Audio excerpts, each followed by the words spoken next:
Atos capítulo 2, versículo 46 e 47. Olha o que ele diz. Atos 2, 46. E perseverando, olha aqui de novo, ó, unânimes, né? Como um só, todos os dias no templo e partindo pão em casa, comiam juntos com alegria e singeleza de coração, louvando a Deus e caindo na graça de todo o povo. E todos os dias acrescentava o Senhor à igreja aqueles que haviam de salvar. Quando há unidade, nós estamos na última semana da campanha, e a última semana é isso, restaurando a unidade. Nós precisamos, o nosso coração, pulsar juntos por uma obra que Deus nos deu, que Deus nos comissionou. Aí eu volto ao exemplo, e esse meu irmão, ele assiste as lives nossas também, quando ele não está no culto. Eu volto a esse ponto. A igreja, essa igreja, que ele é pastor lá, ela tem um trabalho maravilhoso, irmão. Inclusive eu já aprendi muito com ele, com as minhas sobrinhas também, que são de lá, e com os irmãos de lá. Eles têm um trabalho maravilhoso. Eles têm 3 igrejas.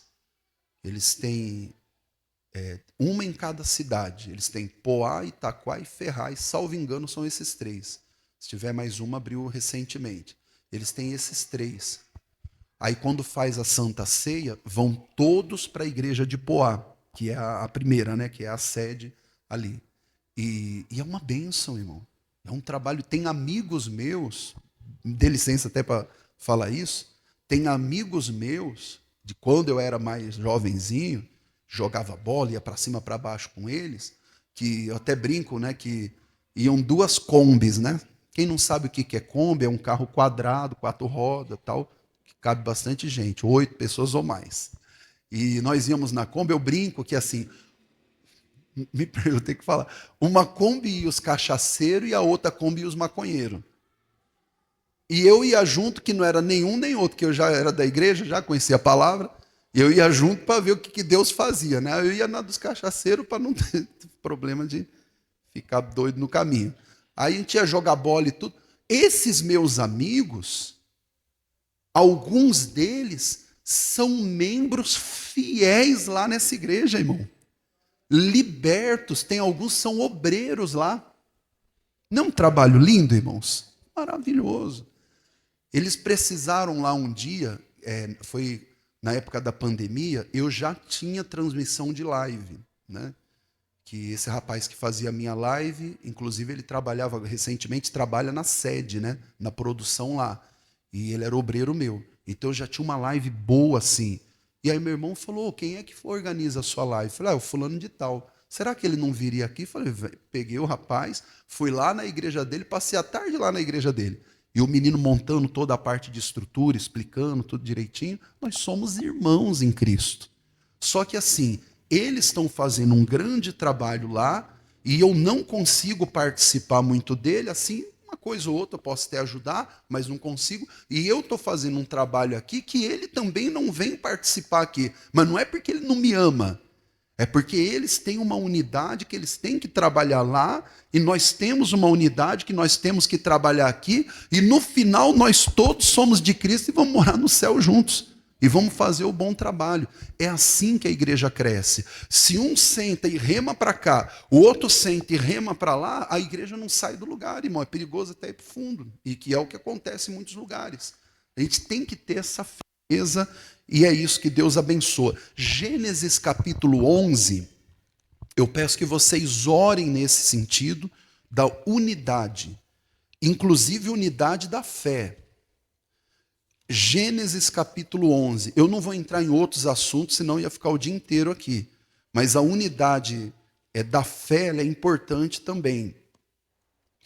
Por exemplo, nós não acreditamos, na Igreja da Graça, e na Igreja do meu irmão, e em muitas outras também, Nós não acreditamos que a doença, a miséria e outras coisas assim, elas de alguma forma possam ser enviadas por Deus. Não. São sempre enviados de Satanás, irmão. Tudo que rouba, que mata e destrói, é tudo enviado de Satanás. Aí nós entendemos que se Deus permitiu, é porque realmente alguma coisa aconteceu. Aí nós vamos entender o porquê, mas sempre repreendendo, nunca aceitando. Pode ser que Deus que me colocou essa doença. Nunca. Que Deus é Pai e Jesus disse: qual dentre vós, sendo maus, se um filho pedir o pão, você lhe dá uma pedra, se pedir um peixe, você dá uma serpente. Falou: quanto mais vosso Pai que está no céu dará o Espírito Santo. Deus não fica dando doença para ninguém, não. Ele cura, aliás, né? Diga graças a Deus. No capítulo 11 aqui, e lá no versículo 5, olha o que diz a palavra. 11:5. Então desceu o Senhor para ver a cidade e a torre que os filhos dos homens edificavam. E disse: eis que o povo é um, e todos têm uma mesma língua, um idioma. E isto é o que começam a fazer, e agora, vamos ler? Não haverá restrição para tudo que eles intentarem fazer. No caso aqui era um intento errado. Mas vamos pegar isso para o lado certo. Quando o povo é um e fala a mesma língua, o mesmo idioma, qualquer coisa que nós decidimos fazer vai dar certo.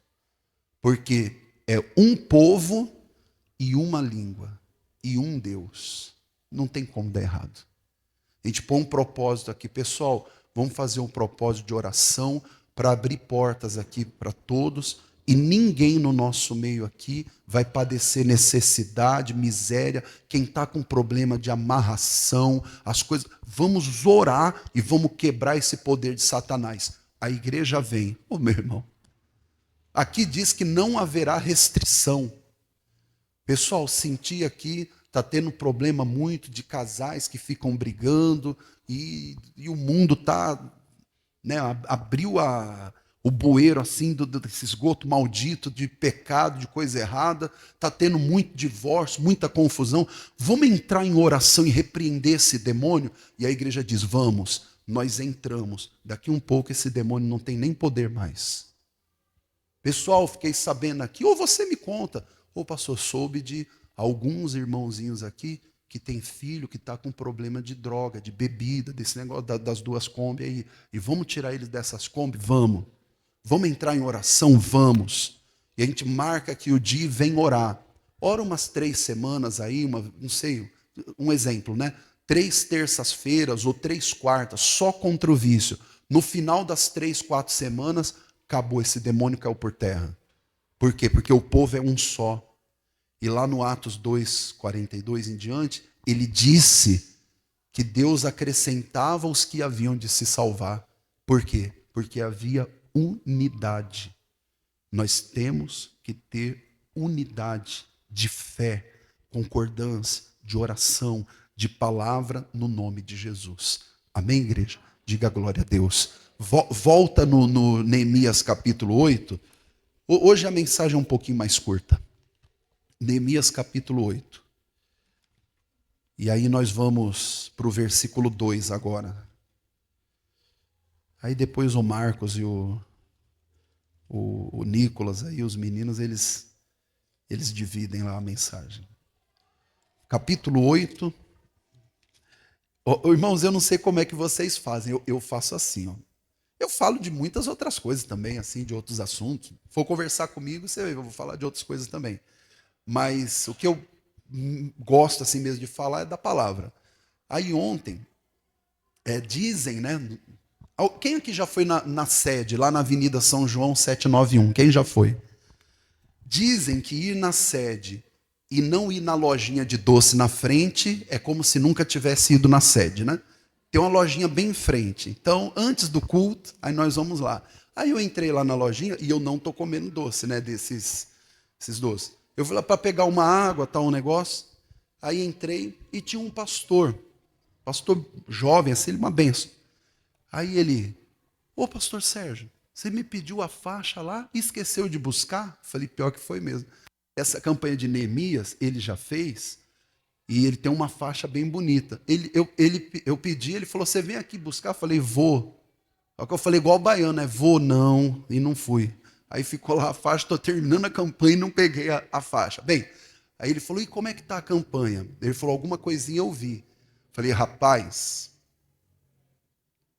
Deus deu para nós um pedacinho assim do manto, que foi sobre as 12 portas de Jerusalém.